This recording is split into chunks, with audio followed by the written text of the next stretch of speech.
ओम गणेशाय नमो नमः। ओम नमो नारायण। जय मां विंध्येश्वरी माता। ओम पितराय नमः। ओम पितरेभ्यम नमः। ओम नमो भगवते वासुदेवाय नमो नमः। दर्शकों, भक्तगणों, वीडियो एकादशी पर्व अर्थात इंद्र एकादशी। इंद्र एकादशी कब है, कब उसको मनाया जाए, इसी परिप्रेक्ष्य में तो आइए जानते हैं प्रारंभ में कि ये एकादशी कब होती है और कब कब है, किस लिए। तो इंद्र एकादशी, जैसा कि नाम आप सुन रहे हैं, श्रवण कर रहे हैं, अश्विन मास के कृष्ण पक्ष में एकादशी तिथि को प्रतिवर्ष मनाई जाती है। इस एकादशी का जो विशिष्ट कार्य है, जो लोग व्रत रखते हैं उन लोगों के लिए भी बहुत विशिष्ट फलदायक है, और जो नहीं रखते हैं उन लोगों के लिए भी। तो इंद्र एकादशी इस वर्ष 2024 में 27 सितंबर दिन शुक्रवार को दोपहर लगभग 1:30 1:30 पर प्रारंभ हो जाएगी और 28 सितंबर को ही लगभग ये 3 बजे तक, दोपहर में 3 बजे तक अर्थात 15 बजे तक रहेगी। तो जो सूर्य व्यापनी एकादशी है वो 28 सितंबर दिन शनिवार 2024 को मनाई जाएगी। इसी में आप व्रत रखिए और इसी दिन आप श्राद्ध कर्म करें, तर्पण करें। अच्छा, इस दिन का तर्पण कार्य और श्राद्ध कार्य बहुत ही प्रमुख है। यदि आपने अभी तक तर्पण नहीं किया है या तर्पण नहीं करते हैं तो आप किसी बर्तन में आप दुग्ध और थोड़ा चीनी मिलाकर कोई पीतल का लोटा ले लें और उसमें दूध मिला लीजिए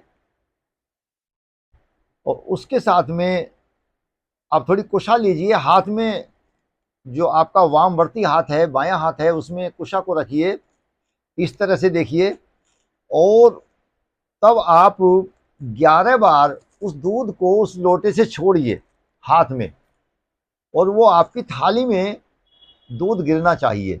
या आप 11 लोटे दूध मिला हुआ जल आप तर्पण कीजिए दक्षिण दिशा को मुख करके। और इस दिन में दुग्ध से, देखिए, नारायण को जो स्नान किया जाता है, कराया जाता है, वो पीताम्बरी अर्थात हल्दी से या फिर केसर युक्त जल से स्नान कराते हैं। लेकिन इंद्र एकादशी पर जो आप स्नान कराएंगे वो आप दुग्ध से कराएंगे। कच्चा दुग्ध हो और गैया का दुग्ध हो, देशी गाय अगर मिल जाती है उसका दुग्ध मिल जाता है तो अति उत्तम होगा। उसमें थोड़ा आप तुलसी दल डालिए और कुशा को हाथ में लीजिए या कुछ तुंडी का आप धारण ग्रहण करें हाथ में। तब आप उस जल को आपको दाहिने हाथ से गिराना है, बाएं हाथ में, वाम हाथ में, और वो हथेली पर गिर के अंगूठे और तर्जनी उंगली के बीच से निकलकर जल आपके उस प्लेट में गिरना चाहिए या थाली में गिरना चाहिए। फिर आप उस जल को उठाइए और कहीं पीपल वृक्ष पर आप उसको चढ़ा दीजिए। ऐसा करने से आपके समस्त पूर्वज इस एकादशी पर्व में प्रसन्न होंगे और तृप्त होंगे, जो कि आपको पूर्ण आशीर्वाद देंगे और आशीर्वाद आपको प्राप्त होकर आप जीवन में आगे बढ़ेंगे, अनेक प्रकार से आपको लाभ मिलेगा। आइए कुछ इस एकादशी के विषय में थोड़ा सा और कुछ विशेष जानते हैं। आपको इसमें क्या पाठ करना चाहिए। सर्वप्रथम तो सभी लोग पाठ करते हैं ओम नमो भगवते वासुदेवाय का पाठ करें। लेकिन इस दिन में इंद्रा एकादशी है और ये पूर्णतः पितरों को प्रसन्न और तृप्त करने हेतु है। तो आप क्या करेंगे प्रिय दर्शकों, भक्तगणों, आप लोगों को इस दिन में, अगर आप लोग अपने पितरों से वाकई में ग्रस्त हैं, कहीं वो प्रसन्न नहीं है आपसे, तो आप गजेंद्र मोक्ष का पाठ करिए। इस एकादशी पर, इंद्रा एकादशी पर आपको गजेंद्र मोक्ष का पाठ कीजिए, तो जो आपके पितर हैं वो प्रसन्न होंगे। और कई बार वो कमजोर पड़ जाते हैं पितर, किसी के बंधन में भी हो जाते हैं, तो उनसे उनको छुटकारा मिलता है और अपना जो निज स्थान है जहां उनको होना चाहिए वहां पर होंगे। इस प्रकार से कीजिए। और प्रसन्नचित्त यदि इस दिन में आपके किसी पूर्वज का श्राद्ध कर्म है तो उसको भी आप कर सकते हैं। उसमें आप विशेषकर आप तुरई की सब्जी बनाइए और तुरई की सब्जी के साथ में आप लोग विशेषकर आलू का साग भी, आलू की सब्जी भी बना सकते हैं। और साधारण ही भोजन बनाइए। लोग छोले वगैरह चना बना लेते हैं, वो इसमें उचित नहीं होता है। और काशी फल बिल्कुल भी उचित नहीं होता है। मसूर की दाल उचित नहीं होती है। इस प्रकार से आप कुछ, इस दिन में एकादशी है तो आप खीर नहीं बनाएंगे चावल से संबंधित। आप अगर खीर बनानी है तो ड्राई फ्रूट्स की, मेवे की बनाइए। या फिर इस दिन में आप लोगों को रवे का, सूजी का हलवा बनाइए आप। मुख्य तो यही है। और जो भी आप भोजन बनाना चाहते हैं वो कीजिए। और अपने पूर्वजों के निमित्त में आप इस दिन में पिंडदान भी कर सकते हैं और श्राद्ध कर्म करिए, तर्पण कार्य कीजिए, गजेंद्र मोक्ष का पाठ कीजिए, कराइए। और तत्पश्चात में आप प्रसन्नचित रहिए। इस दिन पूर्वजों के ध्यान में रहें। और एकादशी से एक दिन पहले, अर्थात जिस दिन दशमी है सायकालीन, जिस दिन भी एकादशी पड़ रही है उससे एक दिन पहले अपने पूर्वजों का, अपने पितृगणों का आवाहन कीजिए सायकालीन।